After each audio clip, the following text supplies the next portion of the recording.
యేసుక్రీస్తు నామములో పరిశుద్ధాత్మ ఆశీర్వాదమును ప్రతిరోజు చూస్తూ పొందుకుంటున్న ప్రతి ఒక్కరికి హృదయపూర్వక వందనాలు తెలియచేస్తూ ఉన్నాను.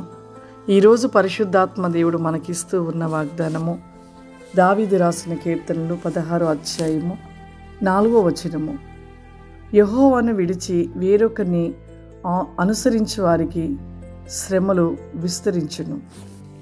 యెహోవాను విడిచి వేరొకరిని అనుసరించుట శ్రమలు విస్తరించును. అంటే శ్రమలు మనలో విస్తరించుట అంటే అధికము కావుట. శ్రమలలో ఎన్నో రకాలు ఉన్నాయి. భక్తి కలిగిన వారికి వచ్చే శ్రమలు ఉన్నవి, భక్తిహీనులకు వచ్చే శ్రమలు ఉన్నవి. కొద్దిమంది వారంతట వారే కొని తెచ్చుకున్న శ్రమలు కూడా ఉంటాయి. మీరు అనుకోవచ్చు కొని తెచ్చుకోవడం ఏంటి అనేసి. గెహాజీని చూసుకుందాం. ఎలీషా తన యొక్క పక్కన గెహాజీ, మరి ఎలీషాలో ఉన్న దేవుని ఆత్మశక్తి తెలుసు, ఆత్మను కలిగి ఉన్న అన్ని విషయాలు తెలుసు. మరి ఎలీషా ప్రక్కన ఉండబట్టి గెహాజీ ఎంతగా దీవించబడ్డాడు, ఎంతో సమృద్ధి ఉన్నది గెహాజీకి. అయినను కూడా అక్కడ గెహాజీకి ఒక ఆశ కలిగింది, ఒక ధన ఆశ కలిగి మరి ఆ యొక్క ధనాన్ని ఆశించటమును బట్టి తను ఒక కొని తెచ్చుకున్నాడు. ఏంటది? తన ఒక డబ్బు వారి దగ్గర తీసుకొని తనేం తెచ్చుకున్నాడంటే రోగం తెచ్చుకున్నాడు.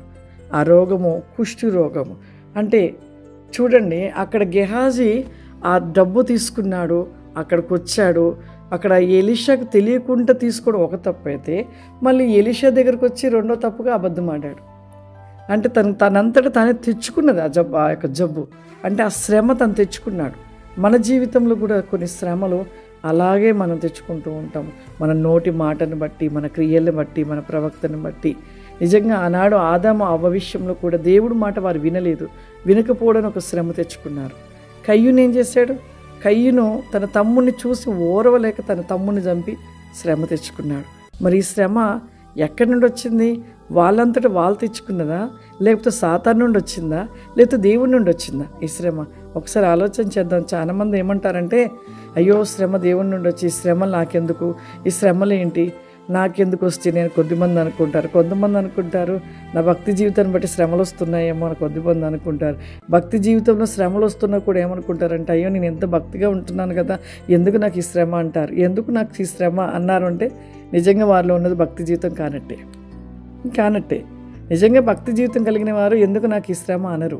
భక్తిపరుడికి వస్తే శ్రమలు ఖచ్చితంగా. అది ఎందుకంటే ఆశీర్వదించబడటానికి. ఆ శ్రమ ఆశీర్వదించబడటానికి భక్తిపరుడికి. కానీ భక్తిహీనుడికి వచ్చే శ్రమ ఆశీర్వదించబడటానికి కాదు. ఆ వ్యక్తి శ్రమ పడుతూనే ఉంటాడు, ఆ శ్రమలో కుంగిపోతూనే ఉంటాడు. తను బ్రతికినంతకాలం శ్రమనే.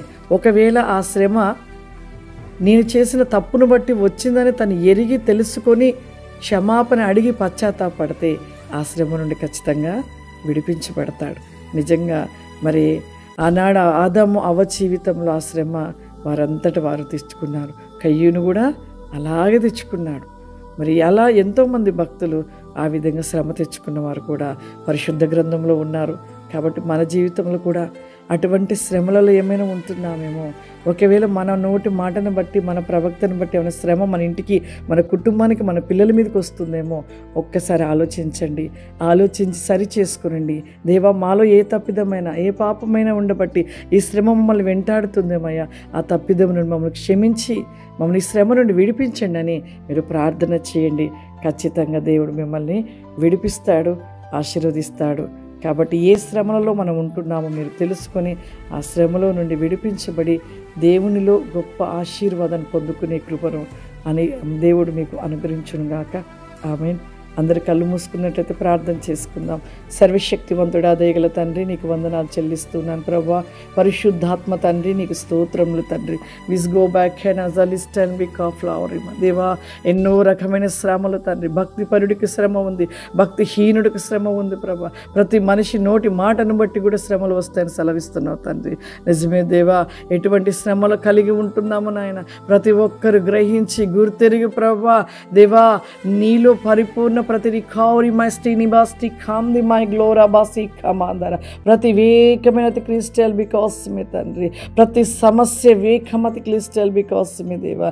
ఏ శ్రమ వేగంలో ఉన్నారో ప్రభా, వారి విడిపించబడిటలో ఆ శ్రమ నుండి తప్పించబడి రక్షించబడి నీ కృప వేగమైన ఆశీర్వాద రికాసంను దయచేయండి ప్రభా. యేసయ్యా నీకే వందనాలు చెల్లిస్తున్నానయ్యా. విత్తబడుతున్న ప్రతి వేగమైన వాక్యపు ప్రతి నికాసమే తండ్రి, ప్రతి ఒక్కరిలో ఫలించి ప్రతి వేగమైన అద్భుత రికామాయ సవాది కామ్ది లిస్టి కాఫ్లావరిమ సమృద్ధి రికాశీర్వాద రికాసమును దయచేయమని యేసు క్రీస్తు నామమున అడుగుచున్నాను తండ్రి. ఆమేన్. God bless you. దేవుడు మిమ్మల్ని దీవించును గాక. ఆమేన్. ప్రతిరోజు కూడా ప్రభు ఈ యొక్క ఉపవాసంలో ఉంటుండగా ప్రతిరోజు మీకు ఒక వాగ్దానం ప్రభు ఇస్తుండగా ప్రతి ఒక్కరు చూసి మీరు ఆశీర్వదించబడాలని కోరుకుంటున్నాను. God bless you.